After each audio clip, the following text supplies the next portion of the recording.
আসসালামু আলাইকুম। আজকে আমরা পড়ব জেনারেল কেমিস্ট্রি 2 জেনারেল কেমিস্ট্রি 2 এর চ্যাপ্টার 12।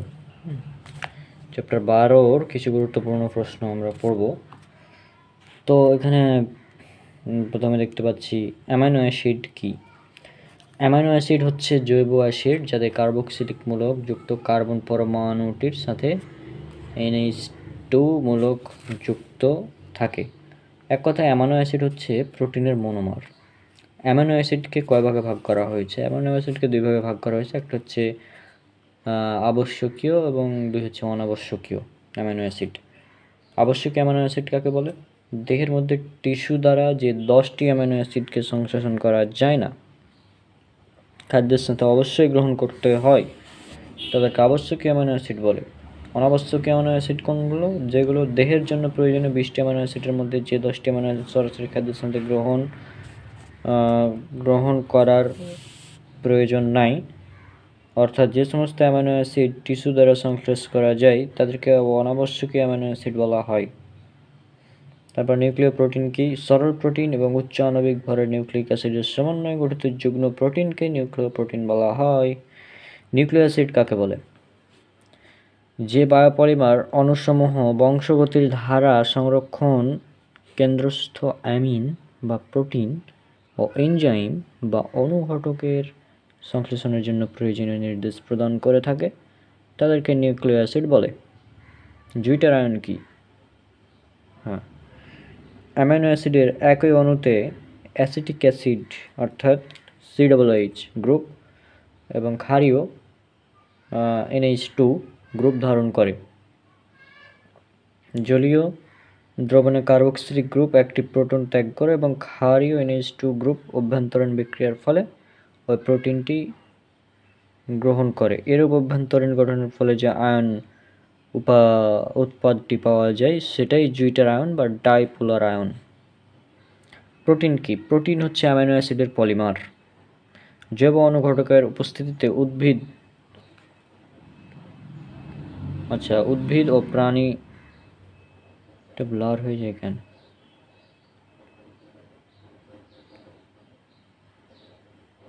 উদ্ভিদ ও প্রাণী দেহে অ্যামাইনো অ্যাসিডের পলিমারকরণ বিক্রিয়ার প্রোটন সৃষ্টি হয়। তারপর পেপটাইড বন্ধন বলতে কি বুঝি? অ্যামাইনো অ্যাসিডের X অ্যামাইনো গ্রুপের সাথে বিক্রিয়ার এক অণু পানি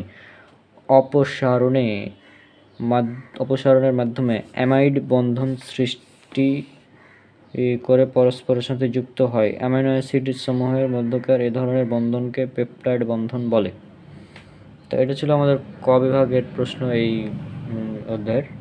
এখানে কেমিস্ট্রির কোনো কিছু কমন পড়ে না, এই জন্য আর কি সবগুলোই পড়তে হবে, ছাড়া আমাদের কোনো উপায় নাই। আমরা শুধু গত বছরের 2022-20 এগুলো কিছুটা স্কিপ করবো, তো বাকি সবই পড়তে হবে, তাছাড়া কোনো উপায় নাই। এখন আজকে হচ্ছে 4 তারিখ, আর মাত্র 6 দিন পর এক্সাম। এর মধ্যে আমাদের পুরো চ্যাপ্টার, পুরো বই সবগুলো আমাদের পড়তে হবে। আসলে পড়লে হবে না, এটা বুঝতে হবে। যদিও আমি কিছু বুঝি না, তারপরেও পড়ছি, কিছু করার নাই। এখন প্রশ্ন দেখুন, 1 নম্বর খ বিভাগের। খ আর খ বিভাগ একই এখানে ধরতে গেলে। ব্রনস্টেড লাউরি মতবাদ অনুসারে অম্ল ক্ষারকের সংজ্ঞা দাও। H2O অম্ল ও ক্ষারক উভয় ধর্মই প্রদর্শন করে, ব্যাখ্যা করো। ব্রনস্টেড লাউরি মতবাদ অনুসারে অম্ল এমন পদার্থ যা অন্য পদার্থকে প্রোটন দান করতে পারে এবং ক্ষারক হলো এমন পদার্থ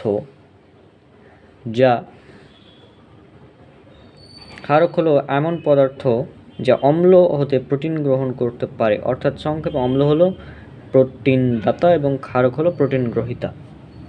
আর উদাহরণ এখানে দেওয়া আছে HCl উভমুখী বিক্রিয়া H+Cl-, এটা পারা যাবে।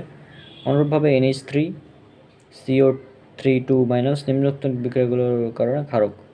NH3 + H - OH উভমুখী বিক্রিয়া NH4 + OH-। এখন অম্ল ও ক্ষারক হিসেবে H2O অম্ল ও ক্ষারক উভয় হিসেবে কাজ করে। যেমন পানি NH3 এর সঙ্গে বিক্রিয়া করে NH4OH গঠন করে। এক্ষেত্রে পানি NH3 কে প্রোটন দিয়ে NH4+ আয়নে পরিণত করে, কারণ এটি অম্ল। NH3 + H2O NH4+ OH-। আবার একই H2O যখন HCl সঙ্গে বিক্রিয়া করে তখন হাইড্রোনিয়াম আয়ন ও ক্লোরাইড আয়নে গঠিত হয়। এক্ষেত্রে পানি HCl থেকে প্রোটন গ্রহণ করে হাইড্রোনিয়াম আয়ন H3O+ পরিণত হয়, কেননা এটি একটি ক্ষারক। তো HCl + H2O সমান H3O + Cl-। প্রোটন কি? প্রোটিনকে পলিপেপটাইড বলা হয় কেন? প্রোটিন হলো এক প্রকার জৈব রাসায়নিক যৌগ ও অ্যামাইনো অ্যাসিডের পলিমার। এতে প্রায় 22টি মনোমার থাকতে পারে। এটা সাধারণত উচ্চ আণবিক ওজনের নাইট্রোজেন যুক্ত জটিল যৌগ এবং অসংখ্য ক্ষুদ্র অ্যামাইনো অ্যাসিড এককের পেপটাইড বন্ড।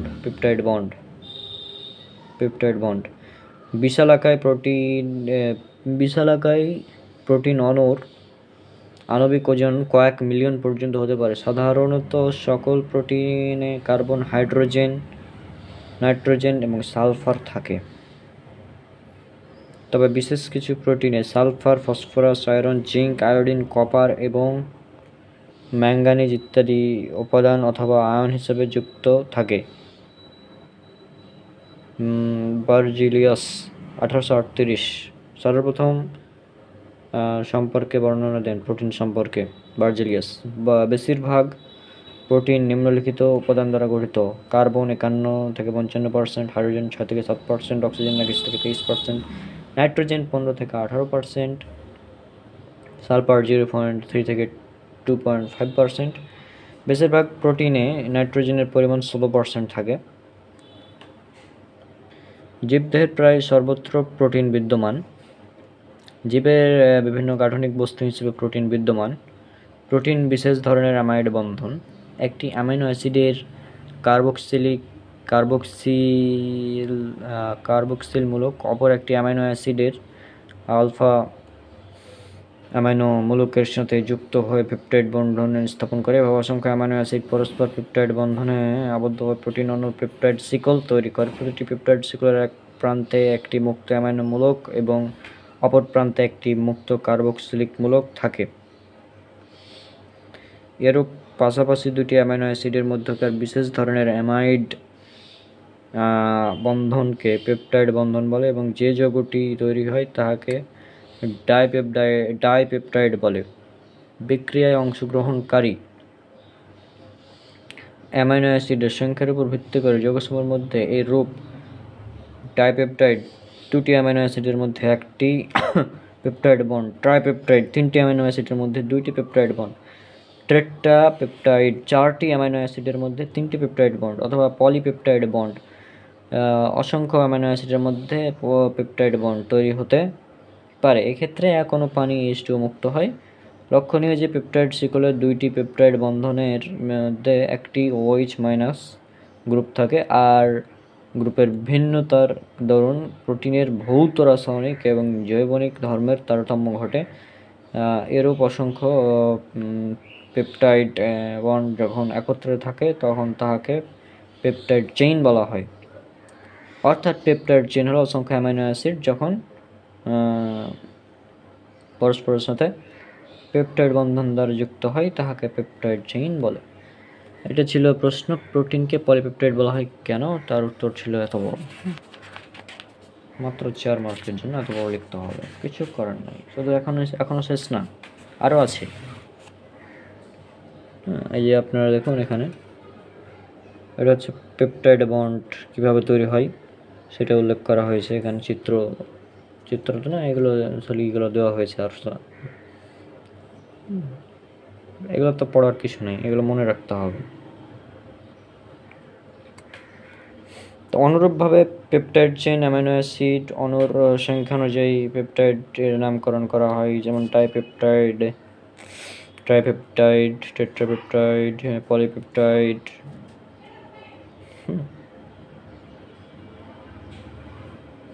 যে পেপটাইড চেইনে অধিক সংখ্যক অ্যামাইনো অ্যাসিড অণুযুক্ত থাকে বলে প্রোটিনকে পলিপেপটাইড বলা হয়। তারপর এখানে আর একটা প্রশ্ন এসেছে, অ্যামিনো অ্যাসিড কি? আলফা অ্যামিনো অ্যাসিড, হ্যাঁ, অ্যাসিডের আলোকে সক্রিয়তা ব্যাখ্যা করো। অ্যামিনো অ্যাসিড হলো প্রোটিনের মনোমার। বিভিন্ন প্রকারের প্রোটিন সমূহ তাদের ভৌত ধর্ম ও কার্যকারিতায় ভিন্নতা প্রদর্শন করলেও তারা সকলেই আর্দ্র বিশ্লেষিত হয়ে বিভিন্ন ধরনের অ্যামাইনো অ্যাসিড উৎপন্ন করে।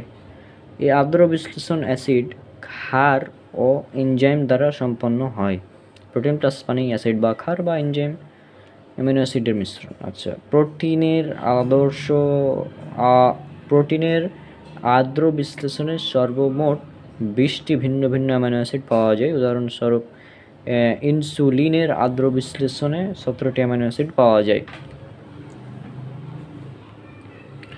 তারপর আমরা এখানে দেখব এবার অ্যামাইনো অ্যাসিড হচ্ছে আলফা অ্যামাইনো কার্বক্সিলিক অ্যাসিড। এটি প্রোটিনের মনোমার। এর সাধারণ সংকেত ও কার্যকারীমূলক নিম্নরূপ। তো এটা হচ্ছে কার্যকারীমূলক।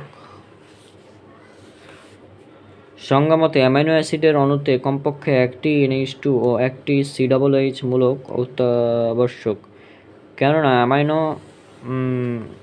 অ্যাসিডে অতিরিক্ত COOH মূলক থাকে তবে তাকে অম্লীয় অ্যামাইনো অ্যাসিড, এবং অতিরিক্ত NH2 মূলক থাকে তাকে ক্ষারীয় অ্যামাইনো অ্যাসিড বলে। প্রোটিনের আর্দ্র বিশ্লেষণে অ্যামাইনো অ্যাসিড যে মিশ্রণ পাওয়া যায় তাকে প্রোটিন হাইড্রোলাইসেট বলে। এই মিশ্রণ থেকে বিভিন্ন পৃথকীকরণ, বিশুদ্ধকরণ প্রক্রিয়ার মাধ্যমে, যেমন ইলেকট্রোফরেসিস, আয়ন বিনিময়, পেপার ক্রোম্যাটোগ্রাফি পদ্ধতি দ্বারা বিভিন্ন অ্যামিনো অ্যাসিডকে প্রথমে শনাক্ত করা হয়। এক্ষেত্রে উল্লেখ্য যে গ্লাইসিন ছাড়া সকল অ্যামিনো অ্যাসিড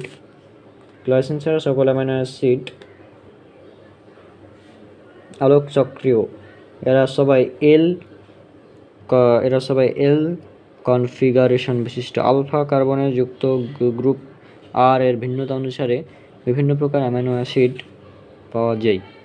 এটি নিম্নে 11টি অ্যামিনো অ্যাসিডের নাম, সংক্ষিপ্ত কোড ও আর এর ভিন্নতা দেখানো হবে। আচ্ছা, এখানে কই ভাই?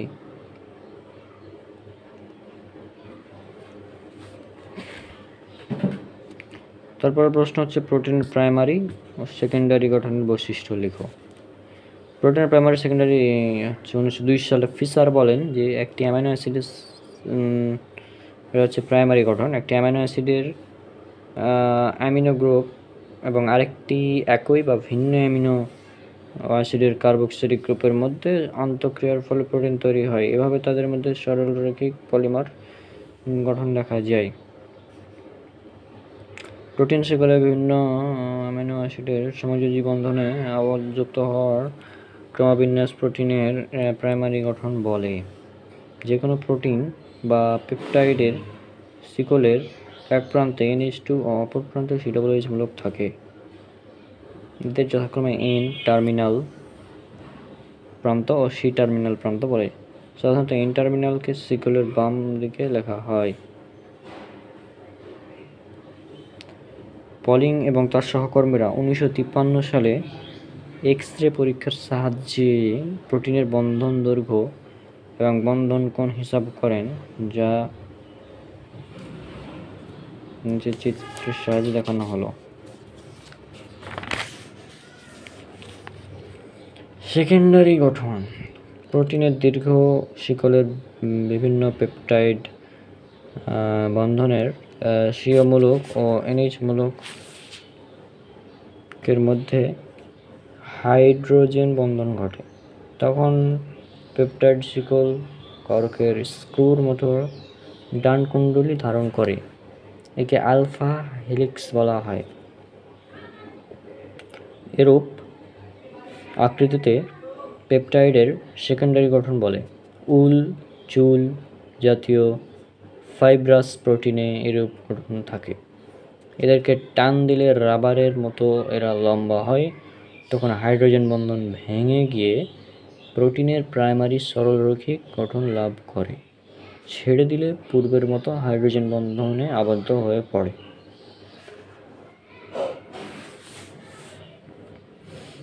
অপরদিকে দুটি পৃথক প্রোটিন শিকল এদের কার্বনিল মূলক ও ইমিডোগুলোর মধ্যে হাইড্রোজেন বন্ধন দ্বারা যুক্ত হতে পারে। এরূপ অনেকগুলো প্রোটিন শিকল হাইড্রোজেন বন্ধন দ্বারা যুক্ত হয়ে পাতলা কাগজের মতো প্রোটিন শীট গঠন করে।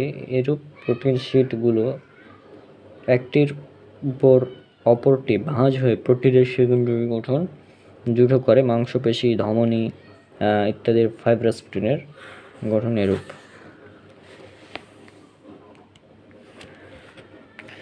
এখানে আবার পার্থক্য আছে একটা, সেটা হচ্ছে ক্ষারীয় অ্যামাইনো অ্যাসিড এবং অম্লীয় অ্যামাইনো অ্যাসিডের মধ্যে পার্থক্য। তো প্রথমে আমরা পড়ব ক্ষারীয় অ্যামাইনো অ্যাসিড। যে সকল অ্যামাইনো অ্যাসিডে COOH গ্রুপ অপেক্ষা NH2 গ্রুপ বেশি থাকে তাদেরকে ক্ষারীয় অ্যামাইনো অ্যাসিড বলে। আর অম্লীয় অ্যামাইনো অ্যাসিডে যে সকল অ্যামাইনো অ্যাসিডে COOH গ্রুপ ও NH গ্রুপ অপেক্ষা NH2 গ্রুপ অপেক্ষা বেশি থাকে, অর্থাৎ COOH এখানে বেশি থাকবে, তাদেরকে অম্লীয় অ্যামাইনো অ্যাসিড বলে। আর এটা হচ্ছে অনত্যাবশ্যকীয় অ্যামাইনো অ্যাসিডের মধ্যে কোনোটিই ক্ষারীয় নয়, অত্যাবশ্যকীয় অ্যামাইনো অ্যাসিডগুলোর মধ্যে কোনোটিই অম্লীয় নয়। ক্ষারীয় অ্যাসিডের ক্ষেত্রে আইসোইলেকট্রিক পয়েন্টের মান 7.6 থেকে 10.8 এর মধ্যবর্তী থাকে। অম্লীয় অ্যাসিডের ক্ষেত্রে আইসোইলেকট্রিক পয়েন্টের মান 2.77 থেকে 3.5 এর মধ্যবর্তী থাকে। ক্ষারীয় অ্যামাইনো অ্যাসিড সমূহ জলীয় দ্রবণে প্রোটন গ্রহণ করে। অম্লীয় অ্যামাইনো অ্যাসিড সমূহ জলীয় দ্রবণে প্রোটন ত্যাগ করে। লিপিডের বৈশিষ্ট্য লেখো। লিপিড হলো ফ্যাটি অ্যাসিডের এস্টার যা পানিতে অদ্রবণীয় কিন্তু ফ্যাটি অ্যাসিডের দ্রবণে দ্রবণীয়। লিপিডের বৈশিষ্ট্যসমূহ: বিশুদ্ধ লিপিড প্রধানত বর্ণহীন ও স্বাদহীন, তবে গন্ধ শোষণ করে এরা গন্ধযুক্ত হতে পারে। লিপিডের অসম্পৃক্ত ফ্যাটি অ্যাসিডের সাথে চাপের মাধ্যমে H2 যোগ করে সম্পৃক্ত ফ্যাটি অ্যাসিড যুক্ত কঠিন লিপিড সৃষ্টি করা যায়।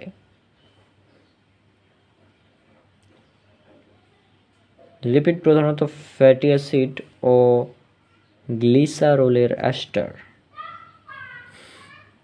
সাধারণত এক অণু গ্লিসারলের সাথে 3 অণু ফ্যাটি অ্যাসিড যুক্ত হয়ে ট্রাইগ্লিসারাইড সৃষ্টি হয়।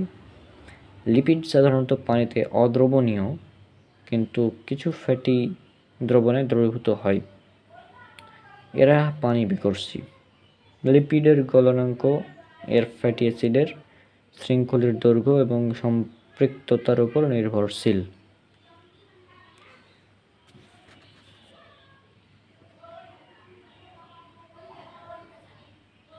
পরবর্তী প্রশ্ন আছে আমাদের,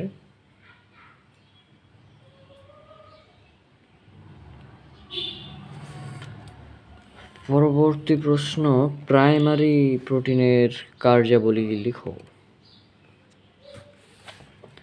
অসংখ্য অ্যামাইনো অ্যাসিডের পলিমার যাতে অ্যামাইনো অ্যাসিড পেপটাইড বন্ধনের দ্বারা আবদ্ধ হয়ে লম্বা পলিপেপটাইড চেইন সৃষ্টি করাকে প্রোটিন বলে। প্রোটিনের কার্যাবলী: অ্যান্টিবডি নামক প্রোটিন দেহে বিভিন্ন রোগের বিরুদ্ধে কাজ করে, দেহের ক্ষয়পূরণ, বৃদ্ধি সাধন ও জীবকোষের গঠন নিয়ন্ত্রণ করে। কিছু কিছু প্রোটিন বংশগতির তথ্য বহন ও সংরক্ষণ করে। প্রোটোপ্লাজমকে জীবনের ভৌত আধার বলা হয়। এই প্রোটোপ্লাজমের গুরুত্ব উপাদান হচ্ছে প্রোটিন। সঞ্চিত খাদ্যরূপে উদ্ভিদ দেহে সঞ্চিত থাকে। দেহের তাপশক্তি উৎপাদনে গুরুত্বপূর্ণ ভূমিকা পালন করে। দেহে পানি, অক্সিজেন প্রভৃতি জৈব পদার্থ পরিবহন করে। এটি এনজাইম হিসেবেও কাজ করে। সকল এনজাইমই প্রোটিন, কিন্তু সব প্রোটিন এনজাইম নয়। ব্যাখ্যা করো।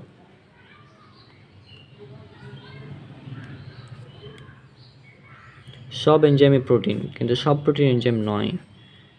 কারণ এনজাইম জীবদেহের রাসায়নিক বিক্রিয়াকে ত্বরান্বিত করে, কিন্তু বিক্রিয়া শেষে গঠন ও ওজনে অপরিবর্তিত থাকে।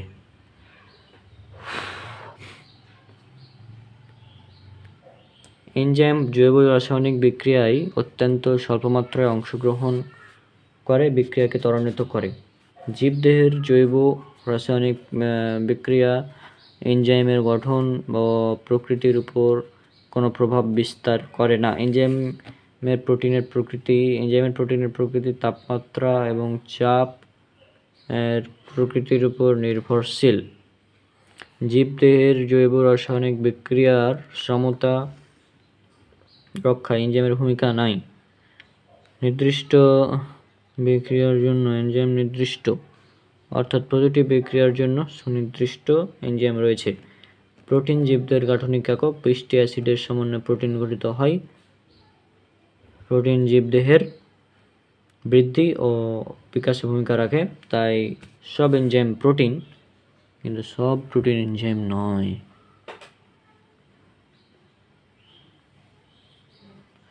ওকে, আমরা 8টা প্রশ্ন পড়লাম। পার্ট 1 আমরা এখানে শেষ করছি।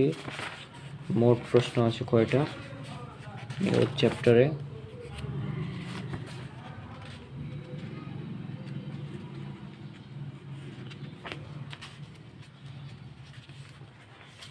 এই চ্যাপ্টারে মোট 32টা ধরা যায়, 31টা প্রশ্ন।